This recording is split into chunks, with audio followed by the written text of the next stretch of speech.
ઠાલ્યું છે ઉદ્ધવજીની સામે અને એક દિલ ઠાલ્યું છે અર્જુનની સામે. આ વિષય ઊંડો છે.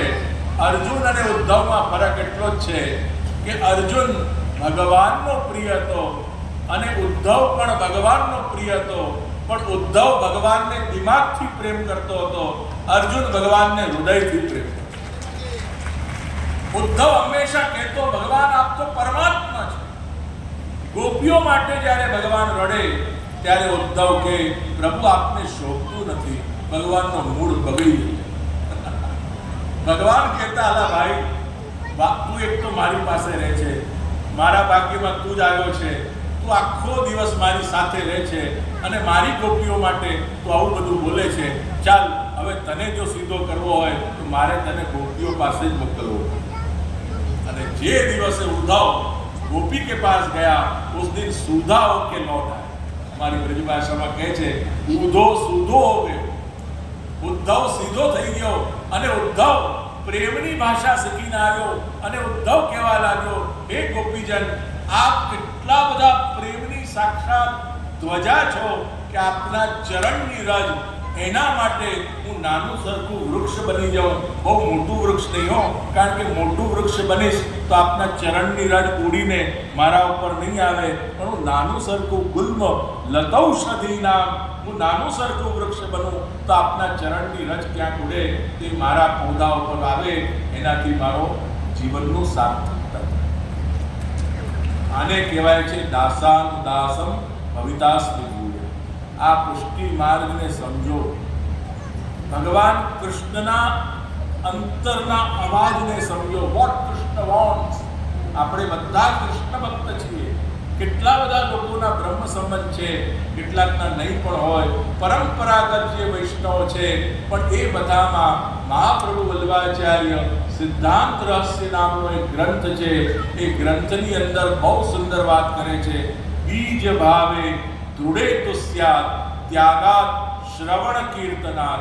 જ્યારે કોઈ જીવનું બ્રહ્મ સંબંધ થાય એટલે એના અંદર એ ભગવાન શ્રીનાથજીએ જે બીજ ભાવ, ભક્તિનો અને પ્રેમનો જે બીજ ભાવ છે એ બ્રહ્મ સંબંધ દીક્ષાથી એ વ્યક્તિની અંદર પ્રકટ થાય છે. બહુ સાયન્ટિફિક છે. હું વિશ્વમાં મેં ઘણી બધી બાઇબલ પણ વાંચી, પુરાણ પણ વાંચ્યું, પણ હું નિષ્પક્ષ રૂપે એક વાત કહી શકું, સનાતન વૈદિક ધર્મની અંદર જેટલા પણ મત મતાંતરો છે એ બધામાં હું વલ્લભકુળ છું ને વલ્લભાચાર્યનો વંશજ છું એટલે નહીં, નિષ્પક્ષ ભાવે કહી શકું કે વલ્લભાચાર્યજી જેવો સિદ્ધાંત વિશ્વમાં કોઈનો નથી. એ ગૌરવ છે મને, કારણ કે હું પણ બુદ્ધિજીવી છું. હું બુદ્ધિથી વિચારું છું. નિષ્પક્ષ રીતે હું કહી શકું મહાપ્રભુજી જેવું તત્વજ્ઞાન કોઈમાં નથી. કારણ મહાપ્રભુજી એ શ્રીનાથજીના મુખારવિંદનો અવતાર છે. जो बातें भगवान खुद नहीं कह पाए, जो बातें भगवान अपने महत्व की न बता पाए, वो उन्होंने वल्लभाचार्य के रूप में प्राकट्य लिया और अपने मुखारविंद का अवतार, એ મુખારવિંદના અવતાર દ્વારા મહાપ્રભુજીએ સર્વવર્ણન કર્યું. દયા નિજ મહાત્મ્યમ કરિષ્યન પ્રકટમ હરિ વાણ્યા યદા તદા સ્વાસ્યમ. ત્યાં શબ્દ શું આવ્યો? સ્વ અસ્યમ, પોતાનું મુખારવિંદ, સ્વાસ્યમ પ્રકટમ ચકાર. એ ભગવાને પોતાનું મુખારવિંદ પ્રકટ કર્યું. મજાની વાત આ બ્રહ્મ સંબંધમાં કહી છે. પ્રિયજનો, આજે કહેવાનું મન થાય છે, કારણ કે આ શ્રેષ્ઠ છે અને શ્રેષ્ઠને છુપાવવું એ પણ દોષ છે. કોઈ પણ સારી વસ્તુ એને તમારે કહેવી જોઈએ, એને શેર કરવી જોઈએ, જેથી બીજાનો પણ કલ્યાણ થાય. એ શ્રેષ્ઠતા કઈ? આ એક જ મંત્ર વિશ્વમાં એવો છે, આ એક જ મંત્રમાં આપેલો ઉપાય એવો છે કે જે ભગવાન શ્રીનાથજીએ પોતે જ વલ્લભાચાર્યજીને કહ્યું કે હું આપને એક એવી જડીબુટ્ટી આપું છું, મને પ્રાપ્ત કરવાનો, મને મેળવવાનો શોર્ટકટ અને ઇઝી રસ્તો અગર કોઈ હોય તો એ આ બ્રહ્મ સંબંધ મંત્ર છે. તમને કદાચ થાય કે એવું તે શું છે, ભગવાન પોતે પોતાના મુખમાંથી આ મંત્ર બોલ્યા અને એનો અર્થ શું છે? ભગવાન કહે છે કે જેટલા પણ મારા ભક્તો બનવા માંગે છે, જે પણ મારી સાથે જોડાવા માંગે છે, જેને મારી પુષ્ટિ ભક્તિ પ્રાપ્ત કરવી છે, એ બધા જ એનો સંસ્કૃત તો ન બોલાય પ્રસંગ, પણ એનો ગુજરાતી અનુવાદ તમને કરું. હે ભગવાન, હજારો વર્ષોથી અમે તારાથી વિખૂટા પડ્યા છીએ. અમને જે તમને મળવાનો તાપ ક્લેશ રૂપી આનંદ થવો જોઈએ એ અમને થતો નથી. માટે મારું ઘર બાર સ્ત્રી પુત્ર જે પણ મારી સાથે કનેક્ટેડ છે, હે પરમાત્મા, એ બધા આપના જ છે. આ બધું જ આપનું જ છે.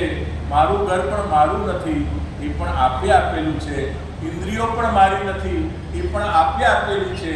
એના ધર્મો જેમ કે આંખ છે એનો જોવાનો ધર્મ, હાથ છે એમાં ક્રિયા શક્તિ, માથું છે એમાં વિચારવાની શક્તિ, આ બધા જ હું આપને આપના શ્રી ચરણોમાં સમર્પણ કરું છું.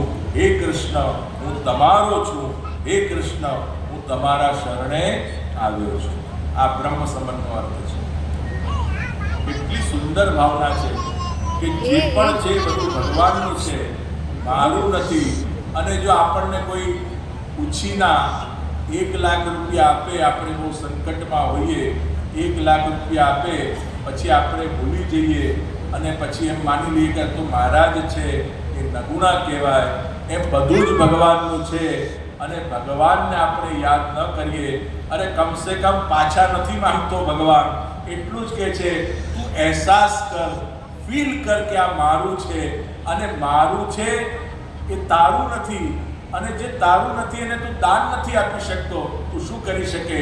કદાચ કોઈકના પૈસાથી તું ખાતો હોય, કોઈકના પૈસાથી તું પીતો હોય, તો એવું તો વિચારી શકે ને કે જેના પૈસા છે એને હું થોડું રસોઈ બનાવું તો થોડું એને તો આપું કે નહીં?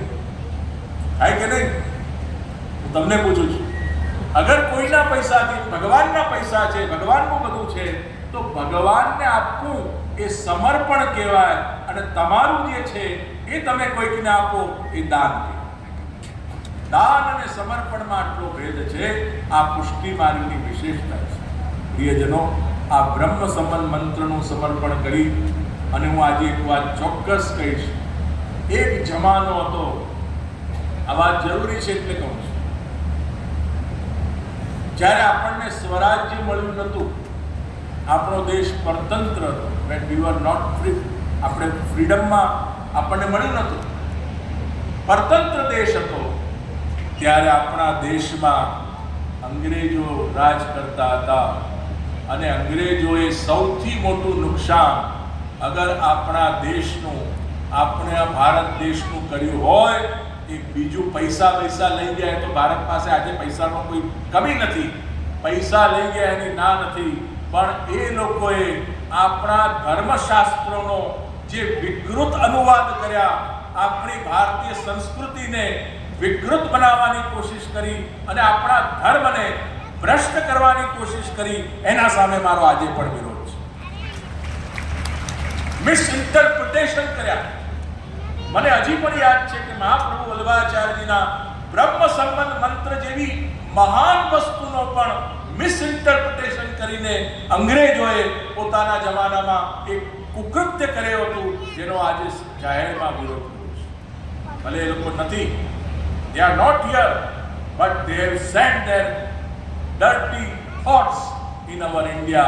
એટલે મારી આ બધાને અપીલ છે કે કદાચ આપણે હવે ગુલામીમાં નથી, પણ વૈચારિક ગુલામી પણ ગુલામી છે. એ અંગ્રેજો દ્વારા પ્રસ્થાપિત આપણા સંપ્રદાયો માટે, આપણા ધર્મ માટે જે પણ કાવતરા એ લોકોએ ષડયંત્રો કર્યા, જેથી હિન્દુ ધર્મ, ભારતીય તત્વજ્ઞાન, ભારતીય આપણી સંસ્કૃતિ એ દબાઈ જાય અને આપણે અંદર લડવા માંડીએ, એવા કુકૃત્યો એ જમાનામાં થયા હતા.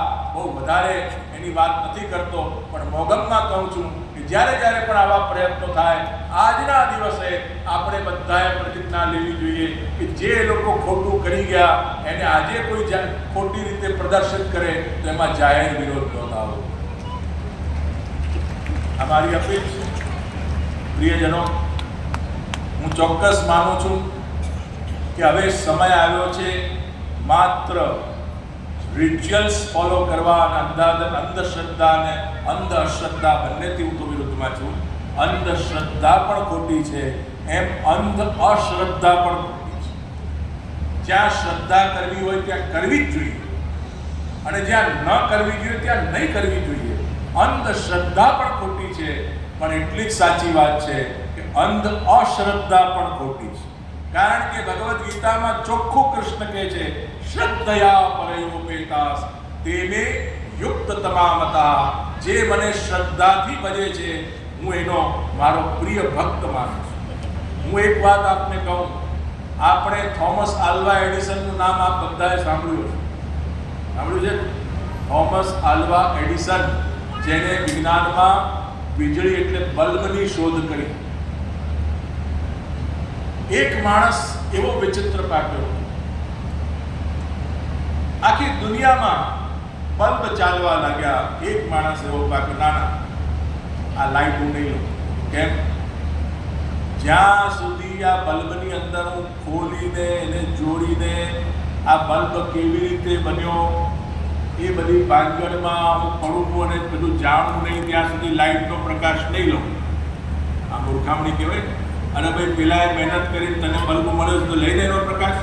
એમ આપણા મહાપ્રભુજી રૂપી ગુરુએ આખા શાસ્ત્રનો નિચોડ કરી મહેનત કરીને આપણને જે સિદ્ધાંત આપ્યો એને બ્લાઇન્ડલી ફેથ કરીને આપણને જ્યાં શ્રદ્ધા રાખવી તો રાખવાની, એ ગુરુએ જે મહેનત કરી